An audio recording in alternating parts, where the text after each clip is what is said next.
And for more on this, we are joined in Paris by Ms. He Wenping, who is a research fellow of the Institute of Western Asian and African Studies at the Chinese Academy of Social Sciences. In Tehran, we are joined by Mr. Mohammad Morandi, associate professor from the University of Tehran.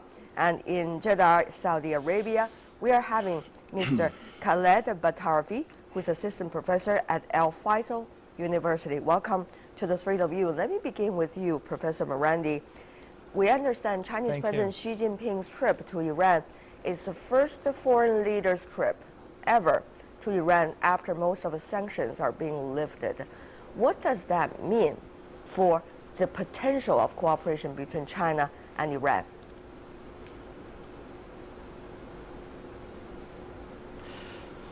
Well, there is enormous potential. Not only does Iran do Iran and China trade through the Persian Gulf and the high seas, but also there's an enormous potential that exists in the north of Iran, and that is Central Asia and the revival of the ancient Silk Road. The Iranians and the Chinese have agreed to build the infrastructure in order that for high-speed railways and highways, as well as potentially oil and gas pipelines, can go through this area. And if this hopefully is constructed, then within the next few years we will see a dramatic rise in trade between Iran and China, and Central Asia too will benefit very much. And also countries like Iraq and Syria and Afghanistan, which have road links to Iran, and there are developments with regards to railways and roads between these countries. These two could be linked up to the ancient Silk Road, which would make it a much larger market. Ms. He, well, before the sanctions were lifted, China not only observed the UN sanctions against Iran, but also at the same time did businesses with Iran. But now sanctions are being lifted, more opportunities for the other countries as well. What does that mean for China? Well, I think that will means more opportunity and more cooperation projects will be taking place between China and Iran. As you mentioned, even during the sanction time. More competition maybe, China with other countries in terms of seeking opportunities in Iran? Right. Yes, apart from a cooperation opportunity, another thing is the competition. There will be more competition between China and the Western companies, because the Western companies are ready to go into Iran to do investment. But those competition, I don't think it's a bad thing, because economic competition is also do good for Chinese companies to upgrade their technical know-how, their management skill, and also even their technical those know-how skill. So we are not afraid of any competition from other international companies. Actually, we can, through this process, to improve our own capacity. Plus, that the Iranian government also said they have appreciated very much with China's engagement with Iran, even during the sanction time. So they will continue to support China's companies to engage further with Iranian economic development. So we also can get continuous support from Iranian government and Iranian companies. Mr. Batarfi, you've been patiently listening to the other panelists. Let me ask you though, China seemed to play a balanced diplomacy between Saudi Arabia and Iran. Just looking at the Chinese president's trip, his itinerary, you could almost have an idea. What does that mean for Saudi Arabia? And particularly when Iran's sanctions have been lifted by most of the Western countries, where is the potential for China and Saudi Arabia? Well, it's always good business, make good life. When people have a choice between building or breaking, it's always a good idea to get them engaged and busy with building stuff and development than going to war to get what they want. So I believe spreading this investment opportunity around the region will get the region a better hope for a future of cooperation among all the nations and between them and their international partners. And of course, China is the second biggest economy in the world. And if not China is there, who would be? I mean, the China economy could absorb all the extra money those countries need to invest in the world, and also these countries could use the talents and the investment of the Chinese company that proved through history that they are very reliable, honest, and hardworking. Right. And Ms. He, let me ask you, just follow what Mr. Batarfi just said. The crude oil, the prices of it has been going down very dramatically over the past few weeks. Some suspect that trend will continue for some time. Of course, that is not necessarily going to have any direct impact on China's relations with countries such as Iran, such as Saudi Arabia. But also the other thing that we need to look at is China's necessity of developing deeper ties with these countries also have something to do with the country's need and necessity for oil for its future development. So what would all of these new trends mean for China's policy? Well, I think there are two kinds of meanings for China's policy with those countries. First is when the President Xi visited those three countries in the Middle East, one thing he has attached a great importance is to establish a very reliable resources relationship with Saudi, with Iran. This reliable means that we will continue to be a consuming market for the oil, gas from Iran and Saudi, and also Saudi and Iran, they will continue to be a very reliable suppliers to China's needs. So this kind of sustainable relationship will be there. And secondly, I think that is we are going to help Saudi and Iran to develop their diversified economy, because each of them, they don't want to rely only on their resources, only on the oil income or oil revenue. They, according to their next 5-year plan or 7 years plan, from both countries, one of the key elements in their future plan is to diversify the economy, like to develop their communication and the finance cooperation with China and the infrastructure building and the industry, manufacturing industry, and all of them, they want to get China's investment in to build like an industry zone. So through all those measures and those treaties we have signed with them, I think we will contribute to develop their diversified economy. So right. That will be another way out for this resources dependency economic structure. But on the other hand, Mr. Batarfi, we look at the wonderful picture of cooperation in your region between China and countries like yours, Saudi Arabia, or where Professor Morandi comes from, Iran. At the same time, though, we look at also the geopolitical complexities inside your region.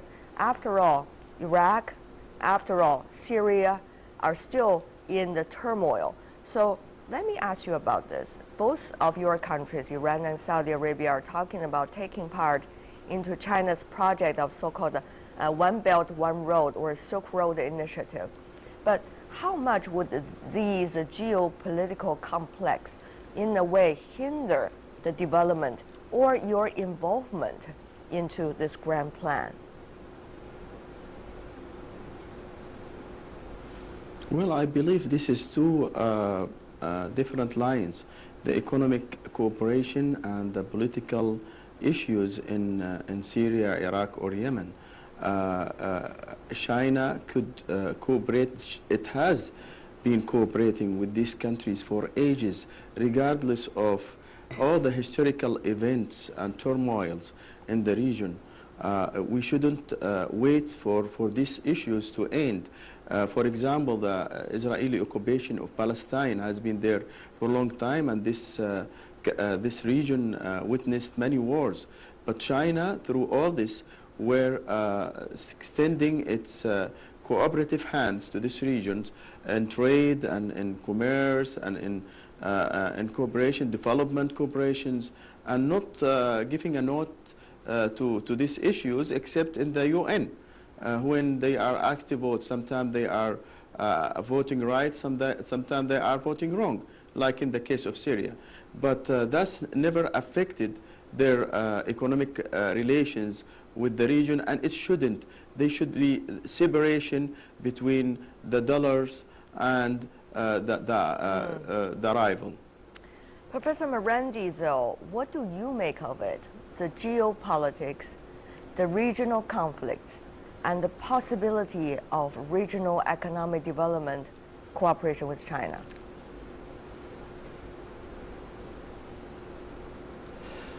Well, I think the most important project that is up for discussion and implementation is the ancient Silk Road, which is a key element of the One Belt, One Road initiative. The problem is that if we have extremism, for example, the sort of extremism like the Taliban and Al-Qaeda that we have had in Afghanistan and Pakistan, if that spreads to Central Asia, that would be a catastrophe for the implementation of the project. So it's important, it's very important for both Iran and China to work together to prevent the spread of extremism. And that's one of the things that has been discussed in Tehran and was agreed upon to work together with regards to terrorism and issues pertaining to extremism. So the region in that sense and the developments in the region are important. They can't really be easily separated. If, for example, the extremism that exists in Syria, Al-Qaeda and Wahhabi extremists and ISIL, and the same in Iraq and southern Yemen, as well as North Africa, if these, in Libya and in Nigeria, if these spread, then it would be catastrophic for world trade. So, for example, also in the two sides of the on the Arabian Peninsula in Africa, if the Al-Qaeda Wahhabi groups gain access to advanced weapons, then they could hit shipping, and that would also be a catastrophe for world trade. So I think it is key for all countries to work together to stop the extremists. Right. Ms. He, we've seen some strategic changes in geopolitics, let's just say, over the past few years.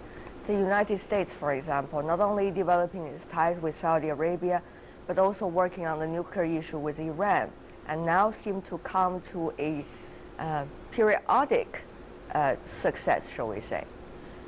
But some suggest that is an overall replanning of the U.S. strategy toward the Middle East. At the same time, China is saying, Ms. He, it is doing things not to gain influence in the sphere, but rather to cooperate with everyone. Is that possible? Is it possible to cooperate without trying to gain influence? Will influence help cooperation, or will influence hinder cooperation? Ms. He. Well, I think it's fully depend on how to understand this definition of influence. I think according to President Xi's speech in the Arab League, the headquarters of Arab League, he used the 3 no to express China's policy on the Middle East. So one no is we are not seeking any proxy in that region, and the second no is we are not seeking those influence.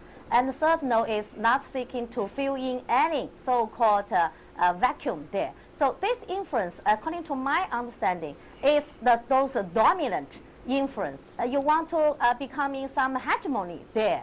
So we don't want to seek that kind of influence. So, but if you build on your economic ties with those countries, and definitely you will get some sort of influence, like economic influence, and eventually you also get some influence to even political one, strategic one, but it's not saying hegemony. So that's different category meaning.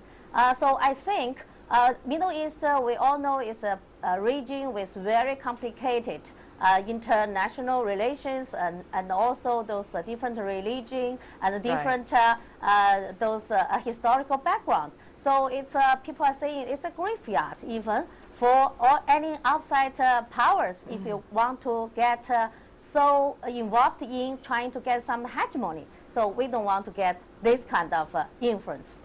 Okay, Mr. Batarfi, what do you think? Can China really maintain and do well with that kind of strategic balance in the region?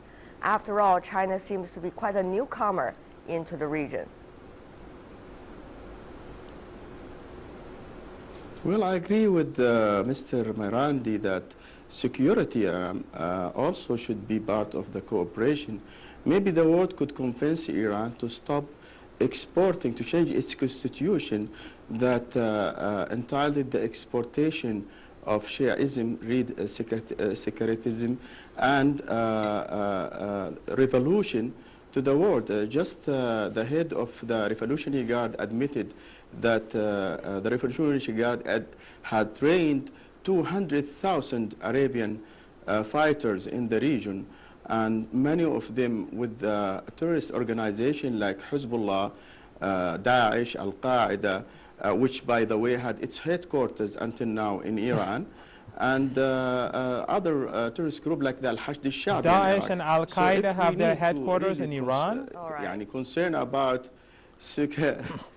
Oh yeah. Oh, okay, yeah. Oh, great. Yeah. Until now, we've Kerry already said seen. that, America said that, United Nations said that. You have many leaders They of are Al-Qaeda Wahhabi, just like the Saudi regime. in Iran, Okay. and that's why Daesh and when you say Al-Qaeda. Wahhabi, I need to respond. call on your I wonder expertise what in you this call regard. You have what already you called- seen the what you exchange call of the words terrorism between of these two gentlemen coming the from terrorist Iran and groups Saudi that Arabia are totally enlisted as terrorist reflects group by the the United Nations, complexity, like complexity Hezbollah. of And bilateral Al-Hashd al-Sha'bi, relations who between fought these the two Sunnis countries. in Iraq with the Mr. support of Batarfi, Iran. Mr. So let us Batarfi, talk about let me this. ask a It is question. part of your constitution. Let me Mr. ask a question. Ms. He, Mirandi. I need to have your expertise. The debates between these two gentlemen, each seem to have their version of the realities, already reflect the complexity of realities in the region. Handshakes, wonderful banquets is one thing during the state visits, but on the other hand, when you are dealing with realities on the ground for China, it is going to be as complex as the two gentlemen just illustrated every day. Ms. He. Yes, I think that's exactly also one of the China's advantages when we are engaged with countries in the Middle East, because during the past long time, we haven't sided with each any group there or country there. So we have been taking an impartial and neutral and quite objective point of view. And also for the Palestine-Israel conflict, we have been always supporting the right for the Palestinians to establish their own country. And even in our very first kind of China's Arabic countries policy, that white paper issued right in front of, in ahead of President Xi's Middle East trip. And in that white paper, we mentioned also clearly that we supported Palestinians to establish their own country according to the Treaty 1967 as that as a border, and East Jerusalem as the capital. So that policy, that stance, give us a credit for getting involved in those issues in the Middle East. And before we go, I would really like to have every one of you with one sentence only, if you can, ladies and gentlemen, to help us understand what would the relations be like and what would the regions be like with Chinese President Xi Jinping's recent visit to both of your countries, and what kind of potential are you looking at? Mr. Batarfi, one sentence if you can, sir. Well, I'm looking forward to more of the good things that's been happening in the past, more cooperation in the economic side, and more understanding of the region complexities. I see. Mr. Mirandi? That's one sentence, right? Yes, it is. Thank you very much, sir. I agree, but I also think that the Deputy Chancellor of Germany got it right when he said that Wahhabi extremism is being exported by Saudi Arabia to mosques across the world, and it's a threat to Central Asia and to Chinese national security. So Saudi Arabia must be forced to stop this, the spread of this ideology. That's why you sponsor them, huh? Good for Okay. you. Well, we'll have the debates about that in another session. But for now, Ms. He, your final words.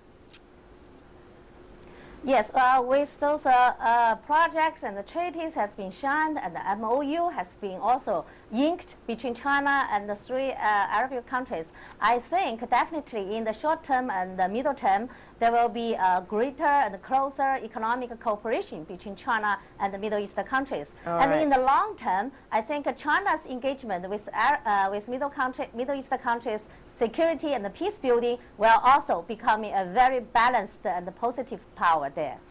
He Wenping, Mohammed Marandi, and Khaled Batarfi, thank you so much for the three of you and your insights. Thank you. Thank you very much. Really appreciate it. Thank you.